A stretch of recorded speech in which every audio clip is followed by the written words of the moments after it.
ভিডিওর এই লোকটি কেন সবার কাছে ক্ষমা চাচ্ছেন?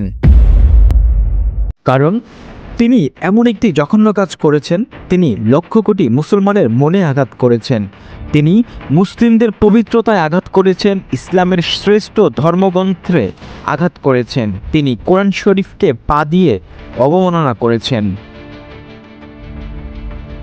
শিক্ষার্থীর নাম অপূর্ব পাল, নর্থ সাউথ বিশ্ববিদ্যালয়ের সাংবাদিক বিভাগের শিক্ষার্থী। শনিবার দুপুরে সামাজিক যোগাযোগ মাধ্যমে নেমে আসে বর্জ্যের ন্যায় এক ঝড়। নর্থ সাউথ বিশ্ববিদ্যালয়ের এই শিক্ষার্থীর ফেসবুক অ্যাকাউন্ট থেকে পবিত্র কোরআন অবমাননার ভিডিও ছড়িয়ে পড়তেই উত্তাল হয়ে ওঠে মুসলিম সমাজ। মুহূর্তেই দেশ জুড়ে ক্ষোভের আগুনে ছড়িয়ে পড়ে, মানুষ দাবি তোলে কঠোর শাস্তির। রাতে উত্তেজিত জনতা তার বাসার সামনে জড়ো হয়ে শাস্তির দাবিতে বিক্ষোভ শুরু করে। ইসলামের পবিত্র গ্রন্থে আঘাত যা কোনো মুসলমানের হৃদয়ে সহ্য করা অসম্ভব। সেই জঘন্য কাজের প্রতিবাদে মানুষ একত্রিত হয় যেন ইমানের ডাকে। অবশেষে মধ্যরাতে ভাটারা থানা পুলিশ অভিযুক্ত শিক্ষার্থীকে গ্রেপ্তার করে।